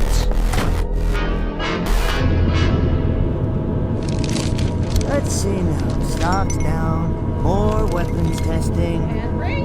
New bomb under development. An even bigger one. Now that's something to think about. Henry? Yes, dear. I'm in the living room. Do you want more coffee or don't you? No, thank you, dear. Well, then tell me that, but don't sneak off so that you can bury yourself in newsprint. Sorry. I was only checking the headlines. I think we've gone over this quite enough, Henry. I won't countenance a husband of mine sacrificing the art of conversation to... Oh, right. What's so funny? Nothing, dear. Go on, out with it. Oh, it's just the way you worded that. A husband of yours. How many husbands have you had? I thought I was the only one. I would appreciate your not rubbing it in. Well, and that was a joke. Go into the other room and change your shirt. Now? Well, there's nothing wrong with this shirt. It's the same one I put on this morning. You ironed it yourself. We're playing cards tonight. I want you to look fresh. Cards? That's right, cards. We're going over to the Phillipses. Oh, we are? Well, Henry, any objections? No, dear. I must have forgotten. What time are we due there? In about 15 minutes. That's why I want you to change your shirt. Try to look at least remotely respectable. I'll be ready, dear. See that you are. And clean your glasses while you're at it. What? Your glasses. You won't be able to see the cards with dirty glasses. Oh, that's true. I wouldn't be able to see anything without these. Do you want me to wipe them off for you? No, I'm quite capable. Well, then do it. And don't use your shirt tail. Oh, I wouldn't think of it. 15 minutes, Henry. Just enough time for a short read. Now, where did I hide it? In this drawer. That's right. Perhaps I can bring it along. One more thing. Yes, dear? Henry? I was just getting ready. What have you got there? Got? Under your coat. Why, nothing. Oh, then what's this? Ooh, that's odd. Well, now that got in there. I could only hazard a guess. A handbook of modern poetry. Yours, Henry? Well, actually... Would you like to read me some? You mean aloud? From the book? Don't you want to? Why, Helen, I'd be delighted. This particular volume has some lovely things in it. Really, quite lovely. One or two from Edna St. Vincent Millay and Robert Frost. Let me see. Carl Sandburg, William Carlos Williams, Archibald MacLeish, Kenneth Patchen. Go ahead. I can't. Helen, look. Someone's made marks on every page with one of those thick black pens. Who could do such a thing? Who do you think did it, Henry? You don't mean... You should thank me. A grown man who reads silly, ridiculous doggerel? It isn't doggerel. There were some beautiful poems in here. I say it's doggerel. I also say it's a waste of time. Helen, please. No, please don't tear the pages out. Careful, Henry. You dropped your glasses.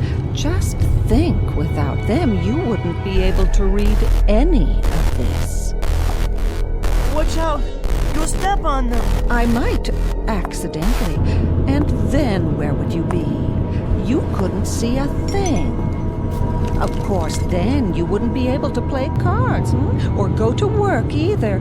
And we can't have that, can we, Henry? Why, Helen? Why do you do such things? For 20 years. Because I married a fool. There'll come a time, Helen. There'll come a moment when... When what, Henry? When you'll be paid back for such indignities and cruelties and miseries. You'll see. Where are you going, Henry? To change your shirt? I'm going to bed, Helen. There's one thing you didn't count on. I've learned these poems by heart. And you know what I'm going to do? I'm going to say them to myself aloud and listen to the music of those beautiful words, because you can't vandalize what's in my mind. You can't climb in there and scratch out and tear up and destroy such magnificent language. No one can. Henry? Henry, I'm speaking to you!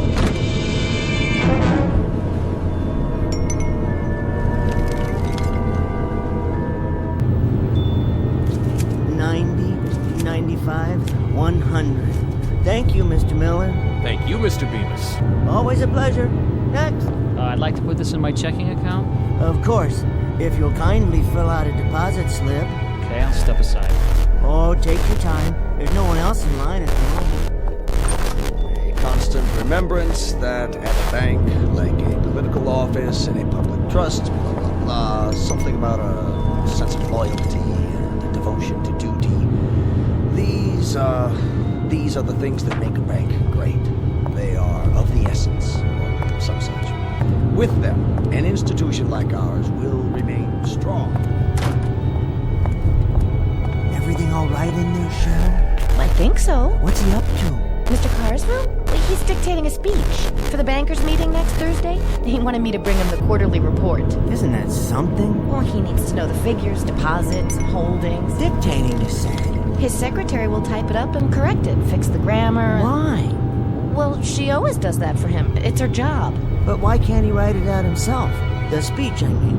Is the English language that mysterious? Written English? It's really very simple. You gather your thoughts and put them down on paper. They're only words, after all. Words that begin as feelings and become thoughts and then are turned into sentences. I never thought of it that way. Do you see my point? It's the most basic process of the human mind, assuming one has at least an elementary vocabulary. Maybe it's a matter of time. He must have a lot to do running the bank and all. Time, yes, time. That I can understand completely. It's a matter of fitting it into your schedule. But if you want to badly enough, you'll find a way. Take reading, for example. I wouldn't trade it for anything. A doorway, as it were, a privileged entry into another mind. A chance to see the world through someone else's eyes. Here's my deposit slip. Oh, yes. Thank you, sir. And here's your receipt. Okay, see you next week, Mr. Bemis. Oh, I'm sure you will. I'll be here. Where else could I be? It's almost time for lunch. Is it? Already? I was just wondering. Yes? Would you like to join us? Pardon? Well, some of us are going down the street to that new restaurant. They say it's really nice. Is that what they say? Why don't you come along? Unless you have something else to do. Well, that's very kind of you, Cheryl. Very, very kind. But as a matter of fact, there is something I have to finish. I understand. Good, that's good, because, you see, I love Joyce. Oh, does she work near here? Oh, heavens, no. That's funny, Cheryl. Really, very funny. I didn't know you had such a sense of humor. I mean, James Joyce. I see. Do you? James Joyce, the writer. Have you read Dubliners? It's the most marvelous book. One piece in particular, The Dead, is perhaps the finest story I've ever read. I'm rereading it now for the first time in years. Just a few pages to go. With any luck, I can finish it on my lunch break. The ending is quite moving, as I recall. Transcendent is the word I'm looking for. Yes, I'll be happy to loan it to you if you like.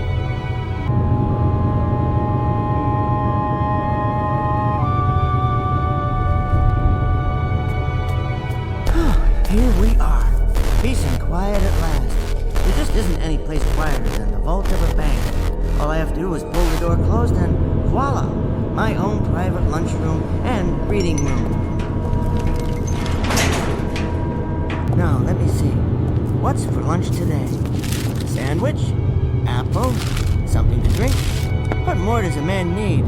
A jug of wine? A book of verse? Well, a thermos of coffee at least. The morning paper and my book. Where was I? The scene at the Christmas party. A house in Dublin. It's snowing and... Oh, wait, better check the time. 12:17 by my watch. Exactly 43 minutes to finish The Dead. After a quick scan of the front page of the paper. New bomb would mean total destruction, says scientist. Oh my, here's hoping they never have to use it.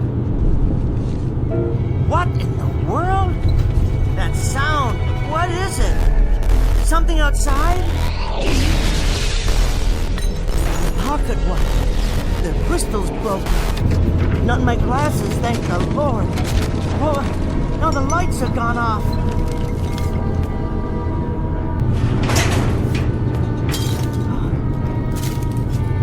Hello? Hello upstairs? Is everything all right?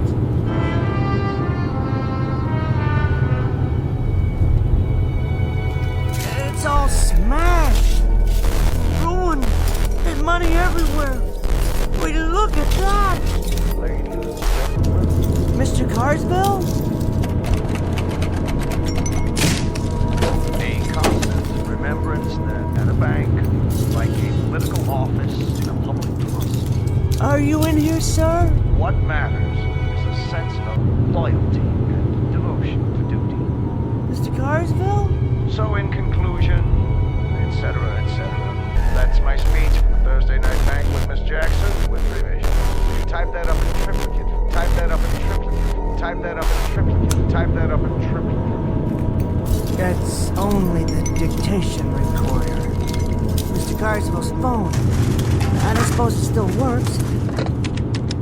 No dial tone. Nothing. Helen. The inside of the phone is burned to a crisp, as if it melted. What's happened here? Why, there's no longer any window or wall, just a huge hole. Cheryl?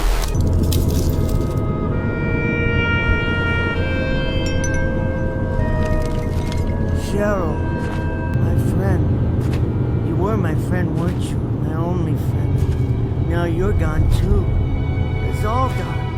This block, the entire city, it's nothing but rubble, as far as the eye can see. It's a nightmare. That's all it is. I fell asleep downstairs and I'm dreaming. I'll wake up any minute and have a good laugh. Any minute now. As if this were the last car, the last one on the street that hasn't burned. It's impossible. It isn't real. It can't be. It feels real enough. It certainly does. I wonder if it still runs. Can I get home? See if Helen's alive? Someone's left the key in the ignition. Now I know I'm dreaming. Come on. Oh, what's the use? There's nowhere to drive. The street's impossible. It's nothing but one enormous crater, it looks like, beyond the park. Hello? Is anybody there? Anybody at all? I can't be the only one left, can I? They're all dead. They must be. Everybody's dead. Except me. I'm all right. But why am I all right? I was right in the middle of the vault. I was in the vault. The walls are 18 inches thick down there. That's why I'm alive. Because I was down inside the vault. The thing of it is, though, I'm not at all sure I want to be alive. To be totally alone. They did it. They actually did it. Some damn fool used the bomb after all. And now look at what they've done. Somebody, anybody, please, help me.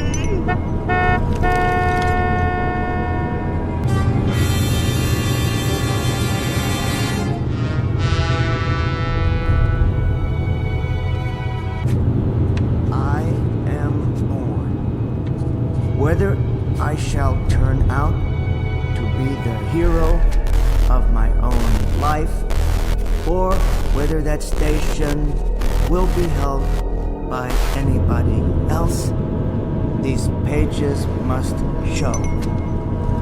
To begin my life with the beginning of my life after the great conflagration. My name is Henry Bemis, and this is my journal. I'm not a writer, but someone must do this to leave a record for the future, if there is a future. So it falls on me to set down what I have seen.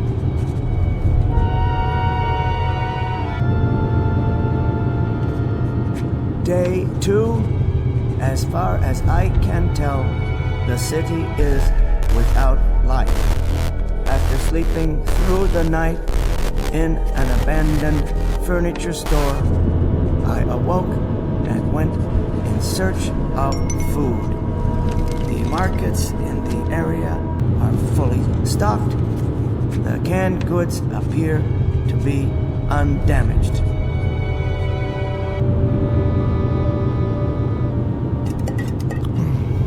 Peaches.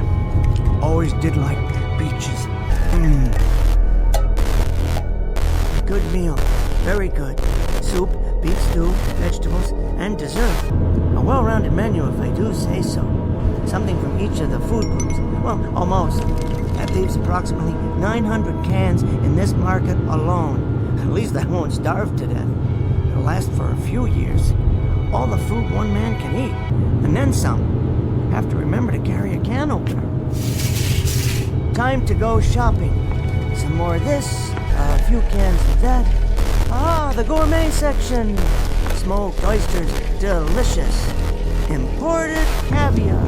Don't mind if I do. Let's pass on the escargot, though. Wouldn't want an upset stomach. Something to drink, of course. Soda, bottled water, beer. Yes, beer. Why not? And onto the checkout. Which line is the shortest today? How about this one? Attention, A&P shoppers. No waiting on register 7. Put it on my tab, will you please? No, I don't need any help with the groceries. In fact, I'll just leave them here for a while. Don't worry, I'll be back. And now what? Go down the street to the Bijou Theater? See what's planned? Well, of course, they're dark today, no electricity. How about an after-dinner cigar? What a splendid idea. Is that a tobacco shop across the street?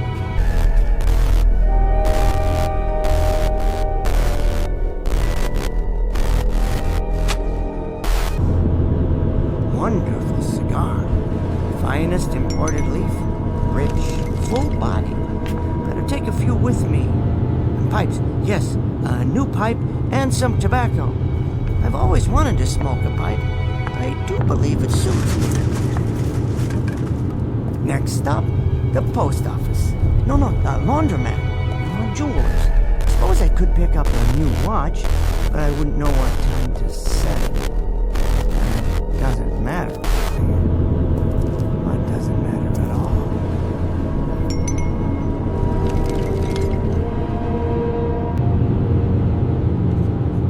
I was happy to find a newsstand on the corner. By some miracle, not all of it had burned or blown away. There was one copy of the New York Times. All the news that's fit to print. I realized then that there would never be another edition. Only the same headlines, the same editorials, even the same comics. But after I read it and reread it, I'd still have a few magazines. I decided to remember this place. For the time being, I thought I'd explore the neighborhood, because it was my neighborhood now, all of it. From this day forward, I'd have it to myself. There was a candy shop, a stationery store, a dry cleaners, sporting goods. For some reason, that one caught my eye. Besides, I had to sit down somewhere and rest. The worst thing was being alone. Utterly, completely alone. And this was the way it would always be from now on. Just walking and sitting, eating and smoking and reading the same newspaper over and over again. But for now, I needed a flashlight and some candles or a lantern for tonight. There were tennis rackets, rods and reels. I could always go fishing if there were any more fish. The gun department. Never used a gun in my life. Wouldn't know how to. I suppose I could learn for self-protection, but against whom? Or target practice. That might fill some time. I had my pick. Remington, Winchester, Marlin, or a pistol. Yes, why not? A revolver like a cowboy in a Zane Grey novel.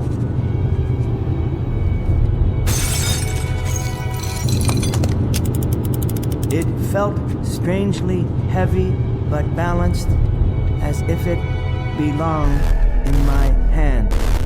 Without thinking, I began to load it. And then something came over me, settling on my shoulders like a great weight.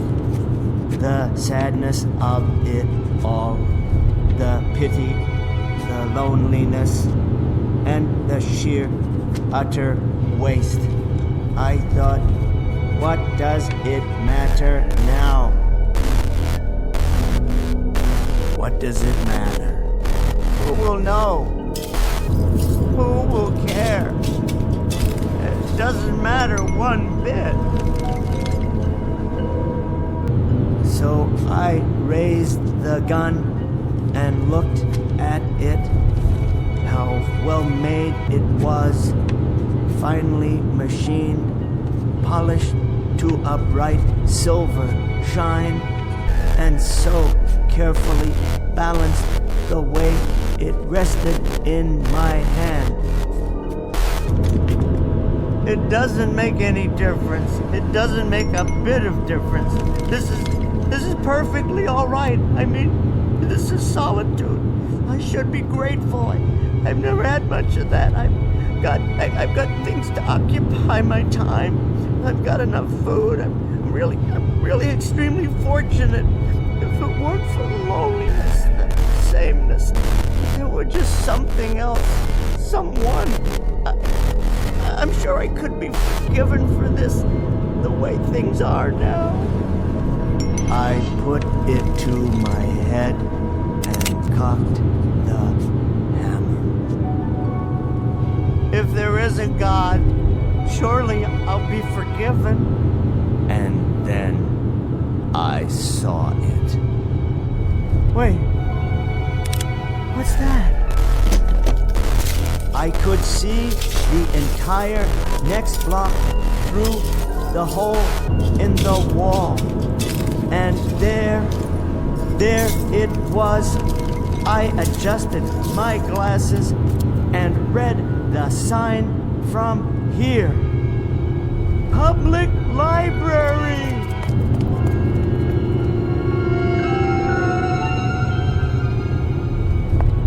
Yes, oh yes, I forgot all about it.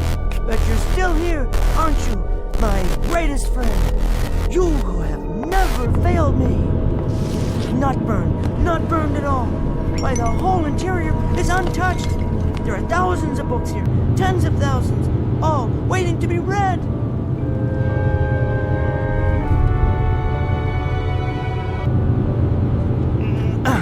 Collected works of Shakespeare, complete works of Dickens, collected plays of George Bernard Shaw, poems of Browning, Shelley, Keats, great dramas of the world, books, all the books I need, all the books I want, or have ever wanted. Poetry, fiction, history, it's all here. And now my journal ends because I have things to do. It doesn't matter whether I write it down or not. All I have thought and felt has already been said by the great writers, the poets and philosophers, the historians of times past. I know that nothing is new, nothing is ever lost, so long as there are books. In the midst of this catastrophe, I have been reborn. Now, this pile is January, and that one over there, February, March, April, May, this year, next year, the year after that, without end. I think I'll begin with biographies, then short story collections, and move into the great novels. I'll vary them by subject matter. Science fiction in the spring, Wells and Asimov, Bradbury and Clark, Sturgeon and Le Guin, and Philip K. Dick. And then some whodunits for the long nights. Agatha Christie and Patricia Highsmith and Sue Grafton. And the best part, the very best part, is that there's time now. There's all the time I need, all the time I want. There's time enough at last. Where to start? What a foolish concern. I believe it was Charles Ford who said, when measuring a circle, begin anywhere. I feel like a kid in a candy store. So many wonders laid out before me, all of them indescribably delicious. My glasses! Where? They're broken. Completely shattered. I'll never be able to put them together again. Oh, it isn't fair. It isn't fair at all. There was time now. There was finally time. Plenty of time. All the time in the world. It isn't fair. It isn't fair. No, it isn't fair.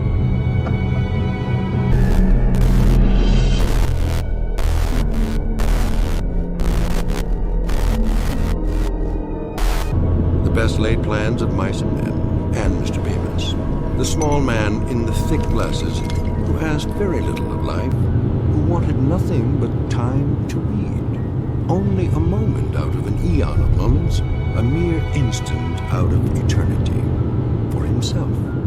Henry Bemis, now just part of the landscape, smashed beyond all recognition. Just another piece of rubble, a fragment of what man has deeded to himself in the Twilight Zone.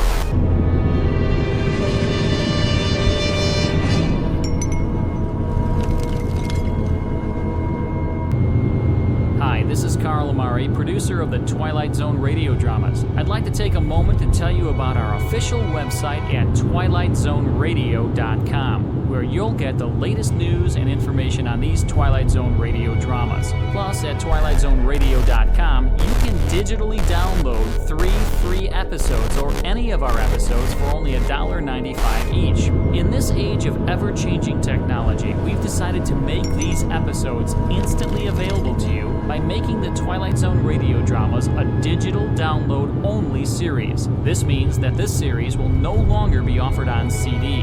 The CD collections at our website are now being offered while supplies last at buy one, get one free. So be sure to get your favorites before they're sold out. Be sure to visit us often, and I'll see you in the zone.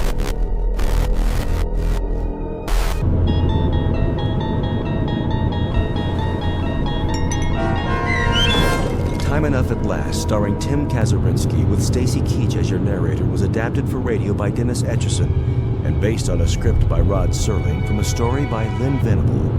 Heard in the cast were Meg Falcon, Christian Stolte, Deb Dotzer, Carl Amari, Vince Amari, and Vince Gerasoli. To learn more about the Twilight Zone radio dramas, visit our website at twilightzoneradio.com. This copyrighted radio series is produced and directed by Carl Amari and Roger Wolski for Falcon Picture Group. Doug James speaking.